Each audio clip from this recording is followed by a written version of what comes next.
said you're a professional. I'm a wannabe. So yes, you're right. Say it louder into the mic, please. I'm a wannabe. Perfect. That might be the open. I'd like that.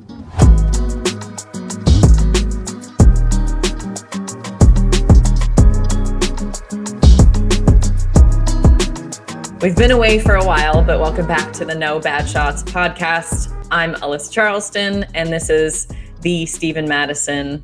We are so happy to be back, and that's you, pointing at yourself. Thank you for that. We have a lot of things to talk about. We're going to be kind of all over the place today just because there is so much going on, and we have a lot to catch up on.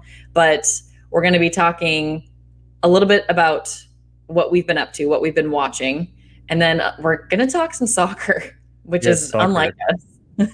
And then a little bit of Seahawks, because that's what I've been like absolutely deep in. And then maybe one other thing, potentially conference realignment. I don't know. We'll find out.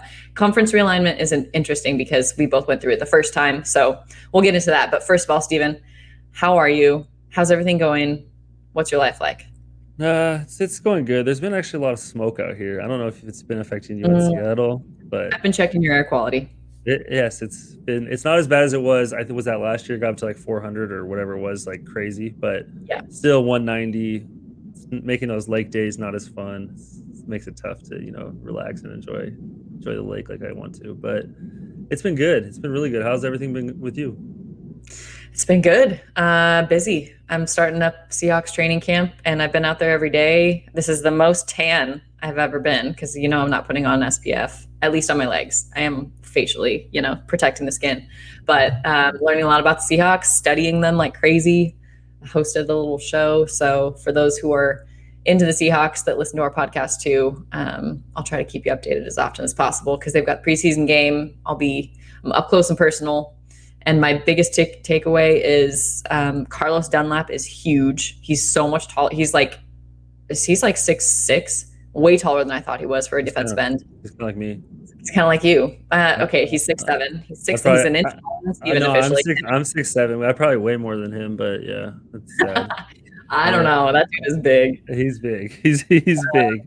And then there's Stone Forsythe is like a mammoth on the offensive line, and he might take over for Dwayne Brown. I don't know what's going to happen with that contract. If he does well, Dwayne is in a world of hurt with getting his contract. But anyways, talk about what you've been watching. He's 285. Sorry, I had to just throw that in there. He's okay. He's got me beat. Okay, just want people to know that I'm not 285. I'm not going to say my weight, but I'm not 285. You're 278. Okay, so what have you been up to? What have you been watching? I've been all over the place, but I just watched The Malice in the Palace: Untold Stories, which people that are listening, it's been a long time. What year did you say that was? I don't even remember. I think it's 05. 2004. Was it 2004? 2004. So it was when the Pacers were playing the Pistons in Detroit, and a fight broke out, and it was crazy. I mean, we were little, so it was like we saw it and we thought it was crazy, and obviously, like, media at that time was a lot different now.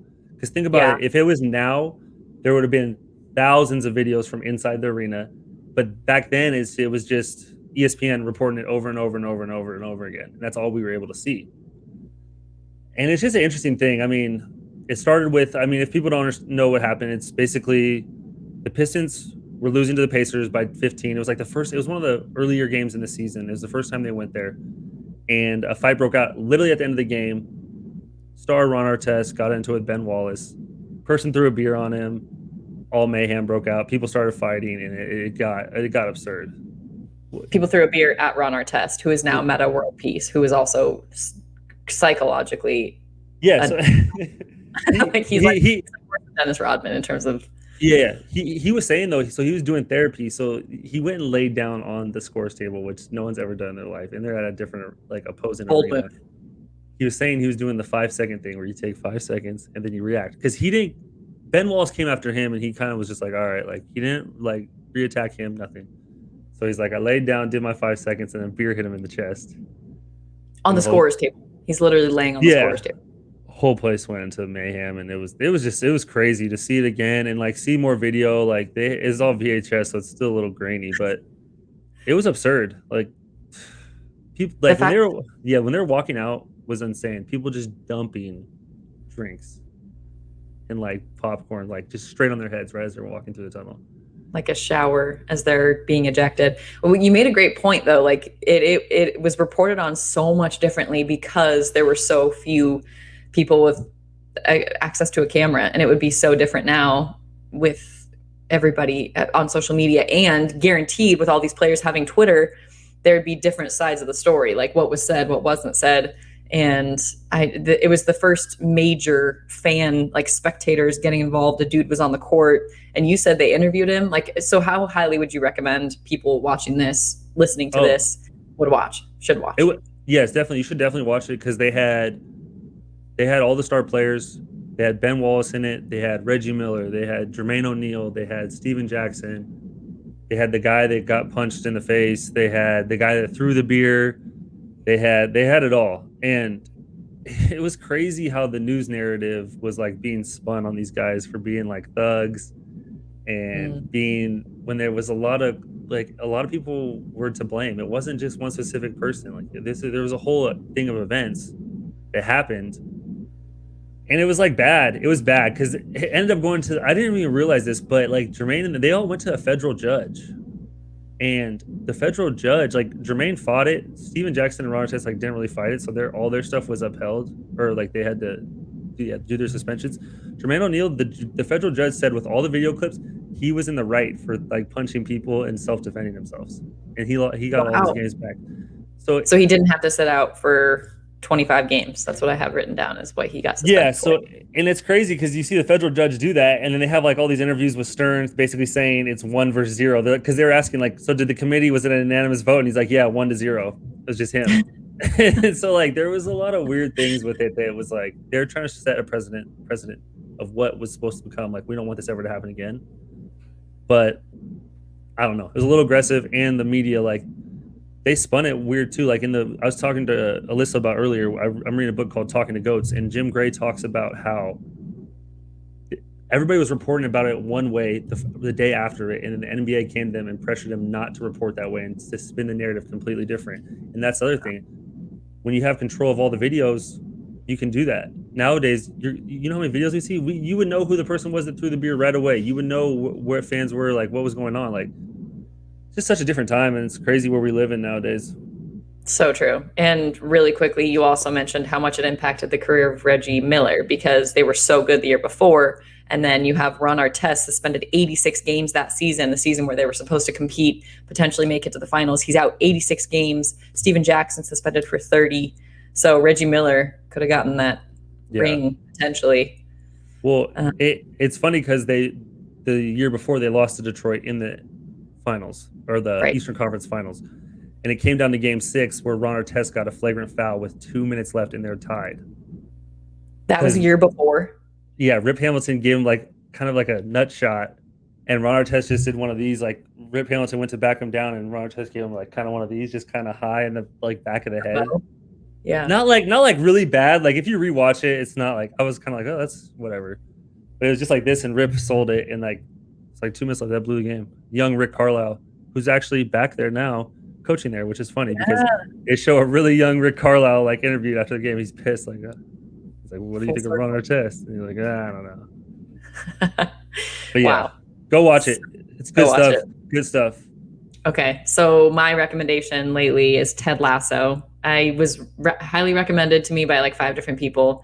Obviously, I covered the Sounders pretty heavily, which before this year, I hadn't followed insanely closely. I know that they're super successful ever since they were created. The Sounders are unreal in terms of they've always made the playoffs since they became a franchise in 2011. It's crazy.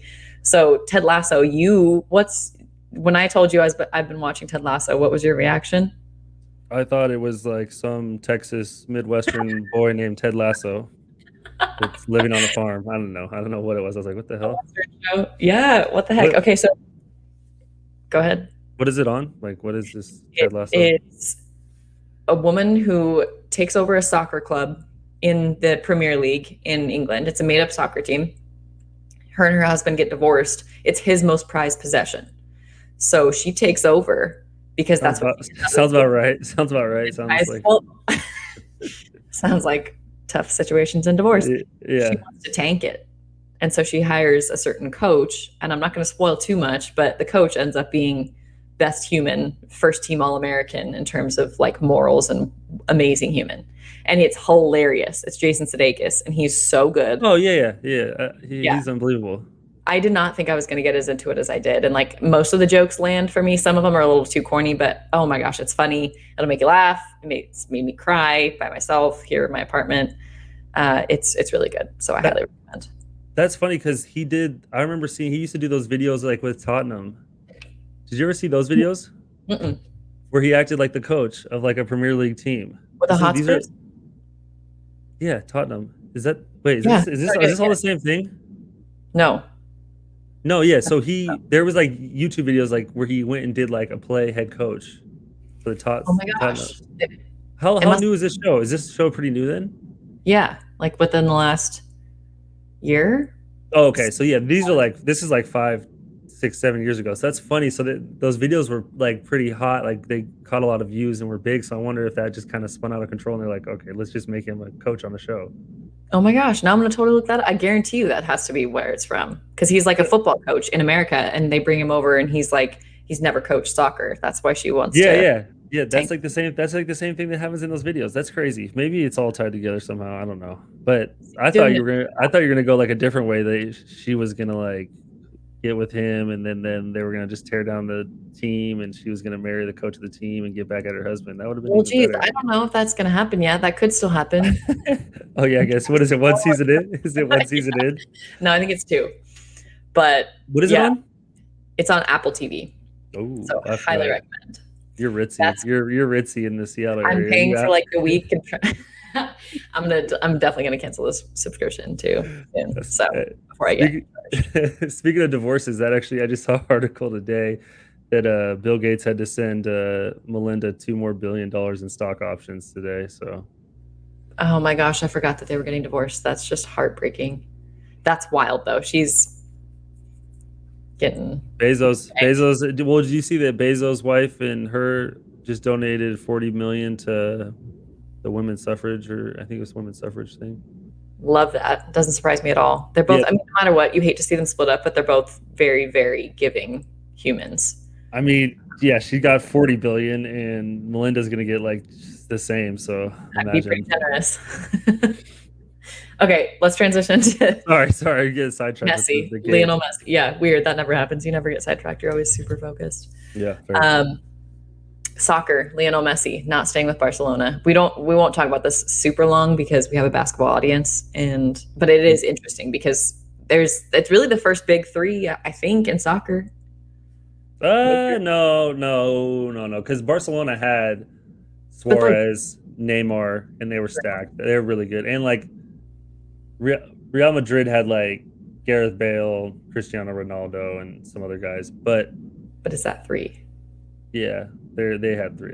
I mean, like soccer's like baseball, where there's no cap, the money's endless. So you're gonna have like good players. You're gonna have like the Yankees. Just depends on how they work. And just like baseball, soccer teams just blame the managers and fire them whenever anything goes wrong, anyways. Which, I mean, it's crazy. But yeah, now we have 2 of the best soccer players of all time have left Spain now officially. Cristiano Ronaldo's in Italy already at Juventus, and now Messi, after 21 years, which is absolutely absurd. 21 years. He's going to somewhere else, and it's Paris, and he's going for 3 years and $41 million a year. 3rd year's an option. I mean, they take it so serious over there. Being in Europe, you've been in Europe, like, soccer is insane. I was seeing tweets today, people tracking his flights every, like, moment, like, snapshotting it. Like, he's almost to Paris. They're going to announce him at the Eiffel Tower. Like, it's absurd.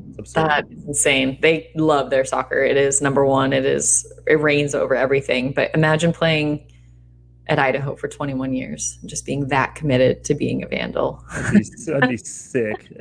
Big time NCAA violation, and probably some plastic surgeries to make it seem like you're not. I've been using my anti-aging.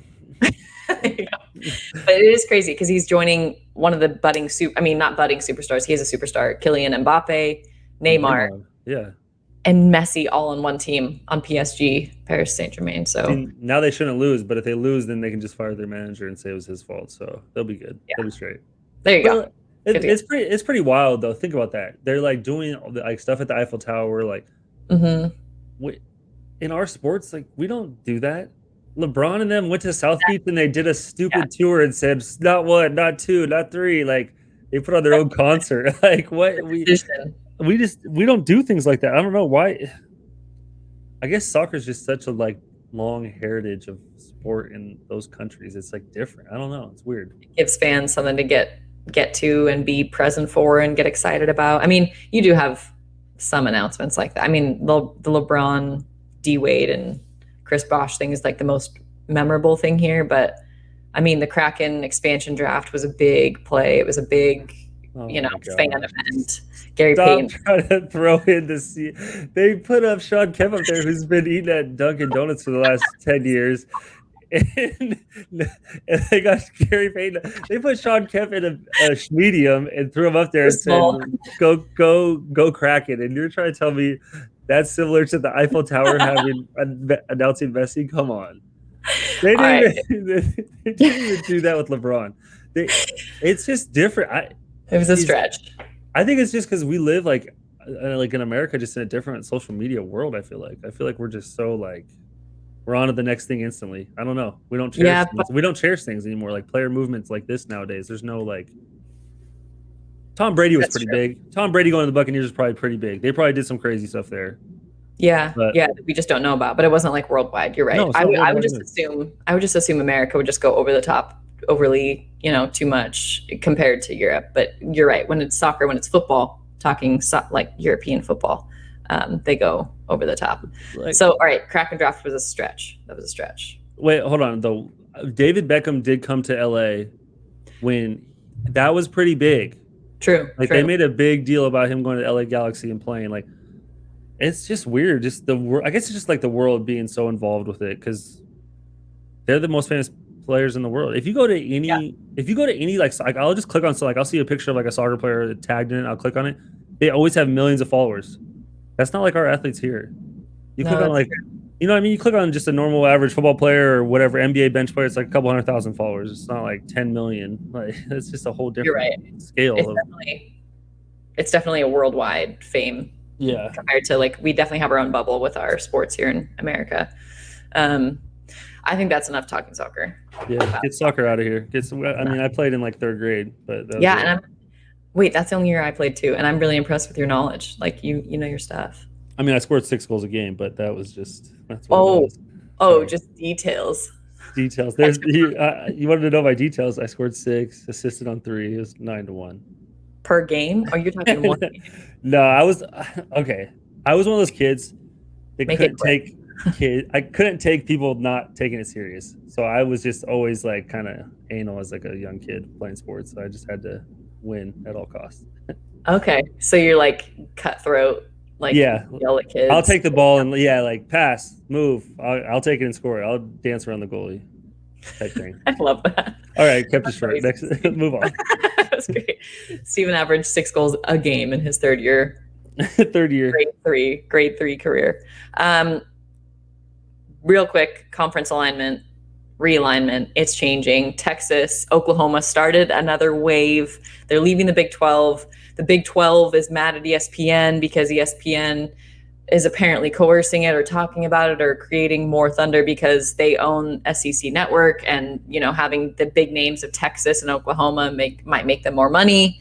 That's a standing lawsuit. That's probably going to happen. And then 8 teams left in the Big 12 because the Big 12 has 10 teams, which makes no sense. But the Pac-12 and the Big 12 are now talking about potentially merging. Super early talks. But this reminds me of when, Stephen, you and I were getting recruited, like seeing the changes of conferences. The WAC was changing. There were teams joining the Pac-12 from the Mountain West. Like we saw Utah and Colorado leave the Mountain West to join the Pac-12, and then that stole teams from the WAC, and then the WAC changed big time. So it was weird, but what do you make of all this? Yeah, like back then, it was more those middle tier teams were making moves, middle grade. but now it's like coming to life about these super conferences.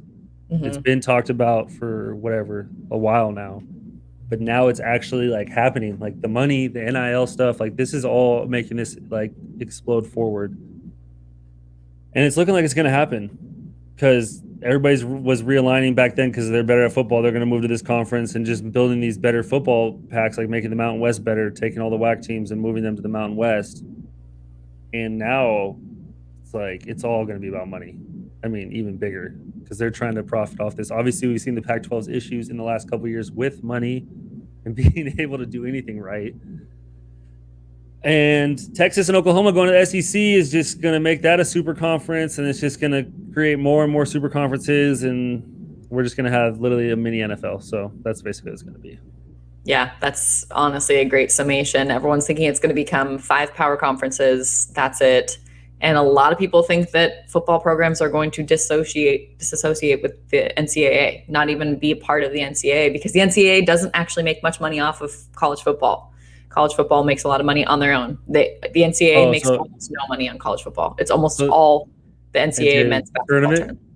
Yeah. It's literally the whole tournament. That's all it is. Yeah, because with the CFP, the NCAA hardly profits. So honestly, there's a lot of people talking. I talked to Gonzaga athletic director Mike Roth. I know I brought him up a few times, but he said that he really thinks football teams will disassociate with the NCAA and kind of run their own operations, still be with their school. So like the Cougs are still with the Washington State, the Huskies are still with the University of Washington, obviously, but they're making money outside of NCAA. So that's something that's very possible and real. And there's so much to digest change-wise. It's overwhelming.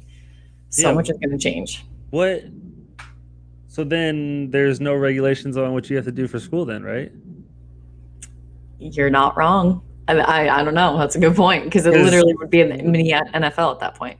Well, yeah, because the NCAA can't put regulations on what classes, whatever, all that. How many credits? Yeah, what credits? What credits are they taking? No, but seriously though, it's going to be interesting because what happens to the age limit for the draft? Do they try to do like if that all changes, then you're talking like they gotta be juniors or whatever age it is, or it's weird. I don't know. It's like, does the NFL start to creep into that and they try to merge that with them and make it like literally a mini NFL, like associated? Yeah, like a developmental league. Yeah, and able to pay them pay them $100K or whatever. They can make little contracts for these kids coming out of high school, and then like high school turns into college, and you have all these regulations, and then like it's just going to continually move down and down and down with money and all that. It's like, and I think it's like it is overwhelming to think about, but it would be a really slow process. It's not going to happen super fast, even with the Texas and Oklahoma leaving the SEC or leaving the Big 12. Probably won't happen until like they're saying 2025. I bet you it happens like 24. Because how awkward is that? It's like staying with someone who wants to break up with you, and you have to pound out like, that's a bad adjective.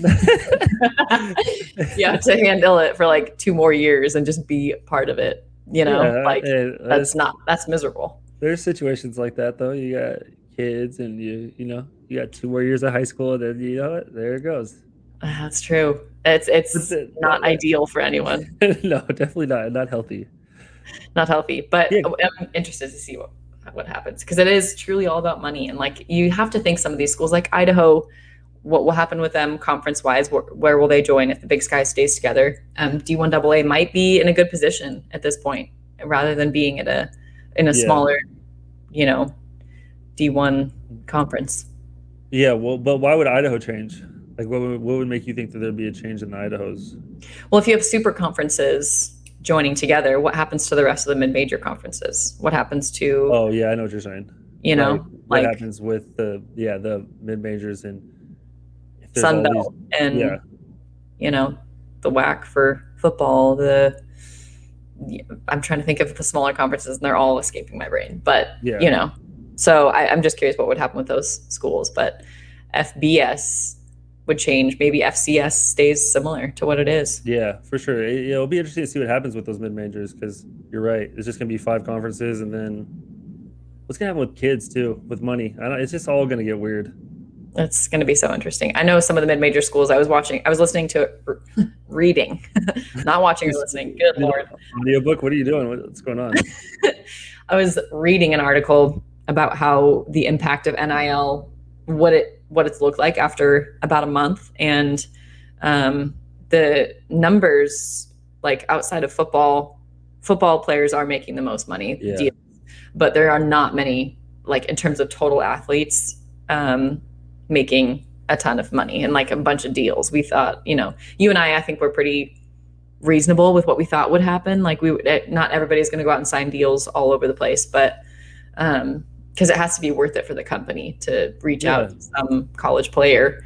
And is it that their demographic? So the numbers were not staggering in terms of, you had your big deals, your De'Aaron Kings from Miami, and then you had your Cavender Twins deals, but nothing super crazy major. It's just like what it was before. The people getting paid under the table were the football players and the star basketball players. They weren't paying the swimmers. The only thing that helps those people though is if they do have a large following on social media. So you have people that are like swimmers or whatever other sports or tennis players that do have built a big following, and they can profit off that, which helps. Yeah, but I think go ahead. Who's going to those games? I mean, it's tough. Yeah, I think the biggest thing that would be a game changer is like if you and I were still in these, you and I were back in a time machine and we got to profit off this stuff. Basketball camps, like naming a basketball camp after you, like that kind of thing. I mean, you could probably get a deal with like a beard company or something. Yeah, Manscaped. They used to sponsor us, but not anymore. Yeah, not in college. Clarifying, not in college, but no, not in college. I mean, no, for sure. Like basketball camps would be super simple, and you can make it like you could do like going home for the summer. Those times you go home, you run 2-3 week camps in the summer twice. You're gonna make a decent amount of money, a lot more than what we had back then. Yeah, I'll tell you that. And you're allowed to, so there's just less scare. Let's finish it. Let's finish it up with the Seahawks, though. Tell me about the Seahawks. What's going on with my Seahawks? They're my favorite team. I grew up loving them. Shout out Ricky Waters, Cortez Kennedy, Sam Adams. Those are my guys. Wait, Sam Adams is your guy? Sam Adams? Yeah, I know him. Or the defense lineman? Yeah. Wow, well, you really know him well. No. Cortez Kennedy was my favorite. I don't know why. I had that jersey and I loved him when I was little, but I used to love those guys. Joey Galloway. I used to go to all those games in the Kingdom. Missed that place. But what's going on with them though? And shout out to Steve Hutchinson. Just became a Hall of Famer. Oh, did he? Did. Was he with this one? With really big fan over here. I'm kidding. He left. Boo. He got but they didn't sign. That was a bad move by the Seahawks. But he obviously wasn't the headliner. Peyton Manning was, but I think in terms of improvement from last year, I think the defense is going to be a lot better. The defense was setting records in a bad way in that first half, and they were going up against top offenses. And a lot of people think like, wow, they really turned it around the second half. Well, they were going against some pretty bad quarterbacks and bad offenses in general. So I think corner is going to be a big question mark. You lose Shaquille Griffin and Quentin Dunbar, who was inconsistent, but you had so many guys that were out for injury in the secondary. And I talked to Quandre Diggs, and he was like, that was a big reason why I was playing with new dudes around me every single week. Like there were new guys and we had no time to gel, plus coronavirus. You don't have the regular, time to gel in training camp and meetings. And like, they didn't get to see each other in person nearly as much as they would have. So secondary, Jamal Adams still holding out, and he's only in his second year as a Seahawk. That's totally something to worry about because he's only in his second year and he's got to develop the chemistry with the guys. Being on the field. Has anybody talked to him? Has anybody been able to get talk to him media-wise? No. I tried calling him. Did you? No, no, for real. No one's there's been no nothing from him. No, he doesn't talk to anybody. He's out there. Oh, he's out there. He's out there. Oh yeah, he's out there, and because this year you get fined, and teams can't waive the fine if you miss camp, as they could last year. So teams had the right to waive the fine if they weren't at camp, but you have to be at. That's the NFL rule. It's changed this year, so normally you get fined. Okay, so that's like what's happening with Deshaun Watson, how he's at Texans camp, but they said he's not going to travel to the Packers game. Yeah.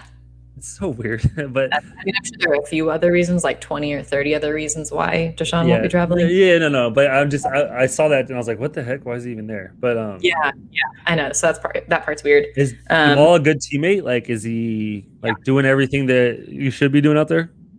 percent. And that's something that like fans don't That's really get to see unless you're there. He's totally engaged.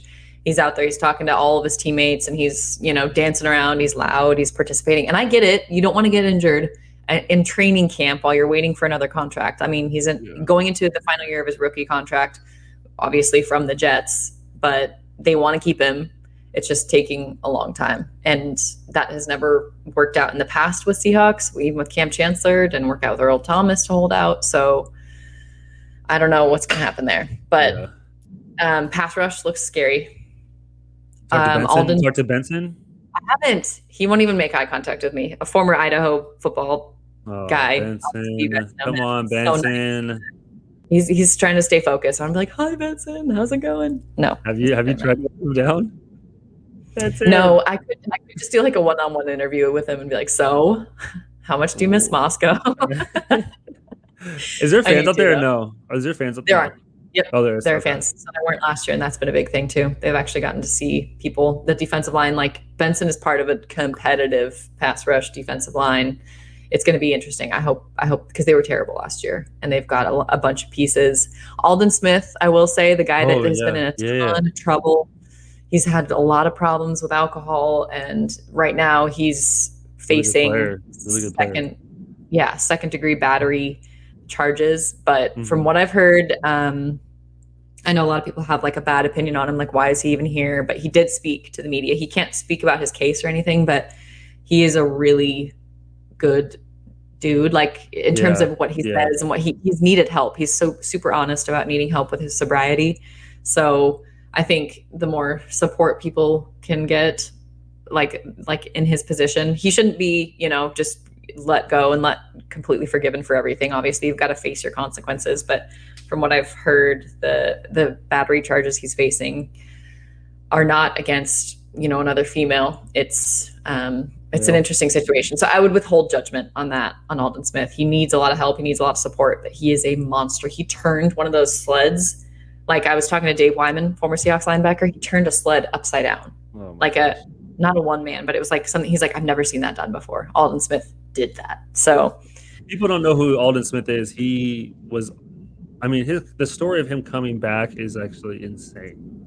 Going from the 49ers when they had literally the best defense in the NFL, when we used to play against them in all the championship games all the time, to not playing for like, was it 4 years or something? 3 years, and going to the Cowboys and like having a good year last year for them. And now like on the Seahawks is still useful. Like it for a football player to do that, sit that long, it's insane. That guy, he has a lot of courage for sure. I saw that interview. I don't know if you posted it or something, but I saw that specific interview when he was talking about it, how he couldn't talk about it, but was talking about the situation. Yeah, that's the one. And I again, you still need to face consequences for what you choose to do. He's made some terrible decisions in life, and hurt people. And has had struggles with alcohol for sure. So he's getting it together. Hopefully he can find a place in the Seahawks. The Seahawks and Pete Carroll are known for helping guys get out of bad situations and hopefully turn his life around. But this guy was drafted in 2011, Steven. It's crazy. 2011. He had 19 and a half sacks in 2012. Yeah, it's insane. So that's going to be a really interesting story to watch. Anything else you want to know about before we shut this thing? Last thing. So do you get to talk with Pete? Not like one-on-one, but podium. Yeah, I've asked him a few questions. How was that? What type of questions do you ask? Do you have to just come up with the questions on the spot, or do you have those already written? No, you come up with them on the spot because sometimes we don't even find out who we're interviewing. So do you ever get stuck? You're just like, Pete, how many packs of bubble Big League Chew are you using today? The post training camp grind is kind of wild with what we do with Q13 because I have to be live in the 4 and the 5. And so I have to choose what soundbite I want to use from the podium, have somebody cut it, and then I talk about VO, and then I'm like live in shows, and then we're in like another Seahawks Central live show. So trying to think of the good questions to ask. What's the most important thing in camp? Like watching, it's like watching a basketball practice, but a football practice, and noticing what happens, who's getting beat, who's having a really good day on offense, who's getting, throttled on the O-line or that kind of stuff. And you don't want to get too specific, but Pete's super nice. He talks in circles better than anyone I know. He talks about, you ask him one question, and Russell Wilson does it too. You ask him one thing and he talks about the entire roster. Like, this is what Gerald Everett's going to do for us. And then he goes to the wide receiver. It just go Hawks, like Russell says after every freaking so fake. Go Hawks. Well, that's all I need to know about my Seahawks. They're amazing.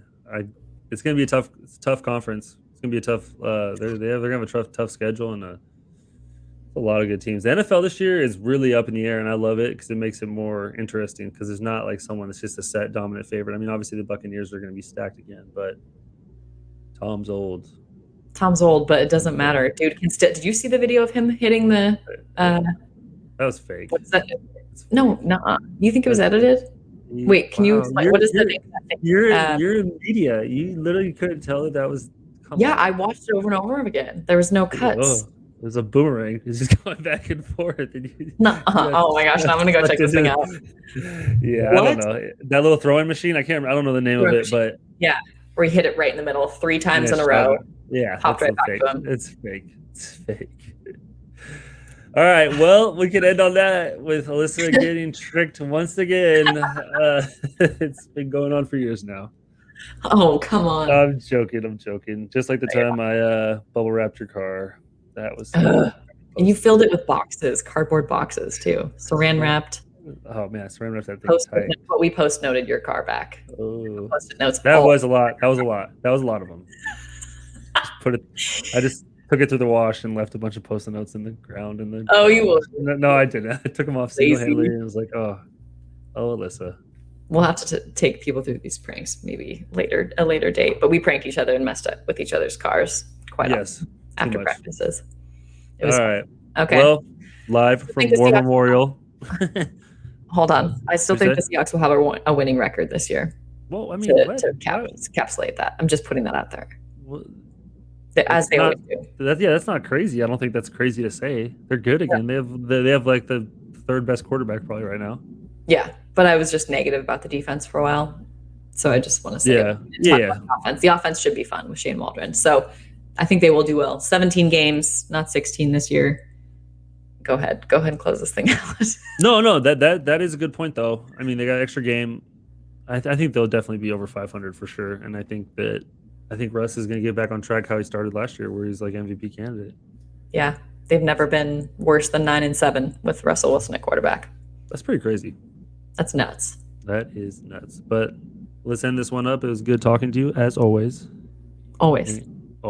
And this is live from War Memorial Gym. You have Alyssa Charleston and Steven Madison. Woo! You hear the crowd? It's crazy in here. Oh my God. Crazy in here. Quiet down. Yeah, it's quiet. Hang my jersey in the rafters. Wow, that was specific. Alyssa's. Sorry. 33-34. Get them out of there. No one can wear them ever again. Check.